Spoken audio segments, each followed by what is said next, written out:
Hello one and all, I am Lorrelion, this is my channel Megapublix, and today we are between sessions on our Crusader Kings 2 multiplayer Let's Play. I am playing as Duke Nicholas the Wicked, so what we're going to do in between, of Carinthia, what we're going to do in between sessions here is we're going to talk about my situation, we're going to talk about the arbitrary point system that we've used, and we're going to talk about how other people are doing too. So I'm really sorry, my voice is a little hoarse. I still have this cold, as evidenced by my cough. So let's talk about the points. I'm playing Duke Nicholas of Carinthia, as I said, and I have 5 points. This comes from me being a duke and my my grandson, controlling Hungary. I haven't sat down and figured out roleplay points yet. I might, with the exception of have you been at war and have you done intrigue against another person. I haven't been at war with another player. Well, technically I have, but I'm not going to give myself a point for that because I don't remember how involved Duke of Bacon's was when I assisted J-Rock in attacking Genoa. But for right now, I'm not going to give myself that point. I've got 5 points. Next on the list is Swack, who's playing of the Trump dynasty. He is a despot. Let's see now. He has 3 points just for being a king. He has become king of Trump Towers, which I believe is... I think it's the, is it a titular kingdom? Yeah, it's titular. I think it's the titular kingdom of Cyprus. He's managed to get a little bit of territory. Let's move on to Kramer, who got a game over screen. He has 2 points.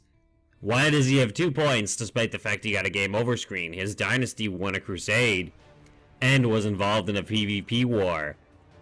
Congratulations. So, if this guy dies, a new Kramer will inherit, and I am perfectly fine letting him play.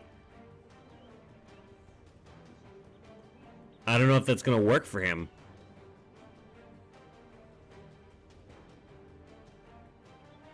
Wait, okay, so it's the kid's mother will inherit.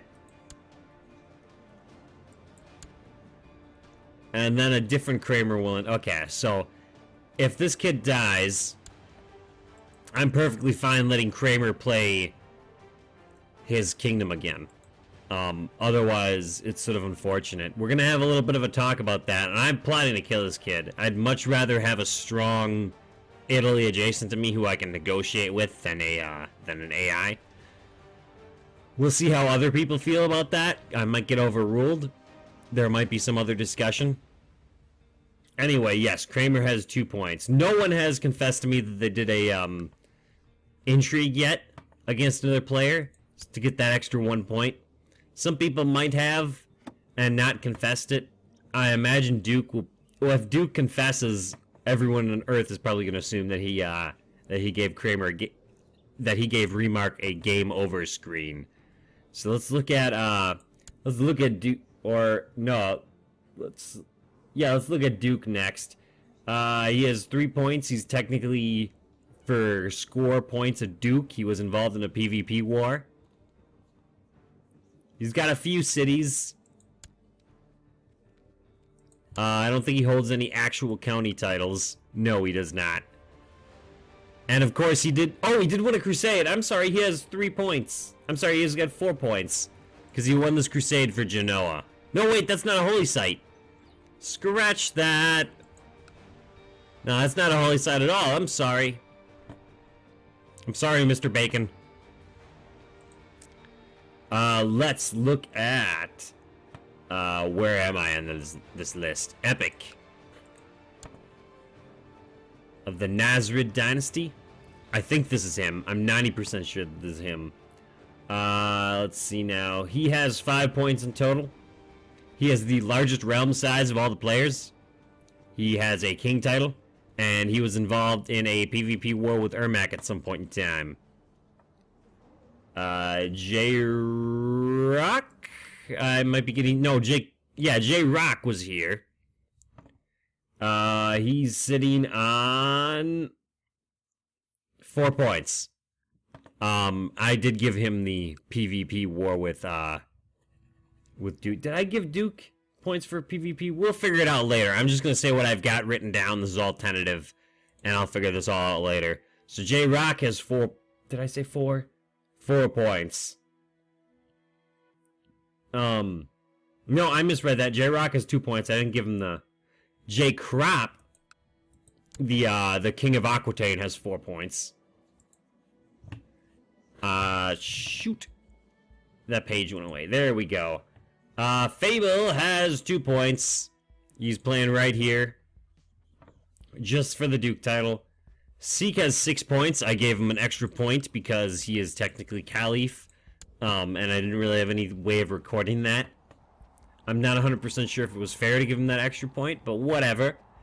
And Bacon's has 3 on this list, and... Oops. Yes. Did I calculate Ermac's points?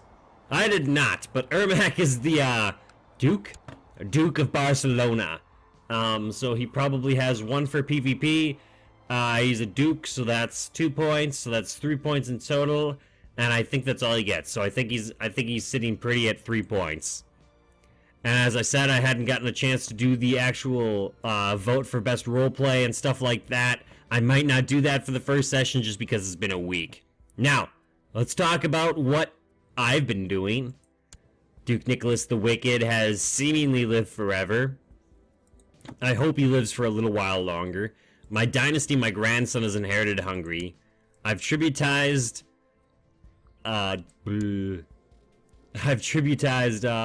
Croatia, that's the name of the country, and Venice. The unfortunate part about these tributaries is that, for some reason, I can't defend them while I've got a liege underneath me. However, I can get called into all of Hungary's wars just fine. I think that might be a glitch or an error, and it sucks because I can't stop Byzantium from slamming in to what is rightfully my tribute. Venice is giving me a shit ton of gold. 100 gold a year. It seems that tributes die at the end of the life of their maker. I haven't gotten to test that yet because I haven't died. It must have changed with this latest patch. My long-term goal right now is to get Hungary, Venice, and Croatia under my immediate control. Everything else, I want... Well, obviously I want to extend my influence as far as possible, but for the sake of me controlling things, like, if I just have that by the end of the game, I'm happy. But obviously I'm going to try to extend my reach much further than that. The big issue in the HRE right now is this, for me at the very least. It's this and Realm Peace. I have been trying as hard as I can to get Realm Inheritance free. So far it hasn't worked. I have options in attempting to achieve that. My first option is to get J-Rock as Emperor and just sort of force him to do whatever I want him to. He's a new player, and I feel like that might scare him away from CK if I do that. At the same time, it would be sweet and enjoyable. The next thing I could do is try to become Emperor myself. Have I nominated myself for that? I still only have 1 vote. I'd have to kill this guy. I'd have to make some pretty aggressive moves right now to do that. And unfortunately, I can't sit in a faction right now because of reasons. I assume some sort of event or something along those lines. So let's talk about who I am right now. Let's see now. I'm quick. I'm deceitful, as you've probably noticed from the actual gameplay. I'm a little cynical. I'm a little proud. I'm a little cruel. I, of course, love women, but who doesn't at my age? Like, I'm just nothing but a ladies' man at this old. Most of my children have died before me. My son was killed while fighting the heathens over here. My other son, John, will be inheriting. He's strong.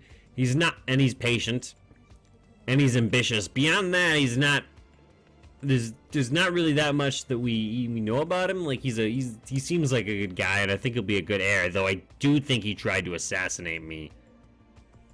His grandson, Gunther, controls that. That's gonna be a problem with the way that inheritance works in the Holy Roman Empire. That's gonna be a huge problem. Who else will inherit? Or who else? Magnus will most likely be my next heir then. Because just the way that inheritance in the Empire works. He's Hungarian, though. And that's a little unfortunate. Let's see now. Let's check out some of my other family members here. Megan here is Queen of Bohemia. She's a little ugly. She's got great pox. She's just... If I were to say one good thing about Megan here, it's that she's a very just individual. And she secures an alliance with Bohemia for me. Those were the two things that I'd have to say good about her. Judah hasn't managed to have any kids. That's unfortunate. Let's look at my grandson, King Nicholas II of Hungary. Named after me, of course. He has a daughter, Brunhilde. And I want Brunhilde not to marry in a way that jeopardizes my family's claim on Hungary. Actually, when my mom died... Whoa, no, wait, no, she's a different mother.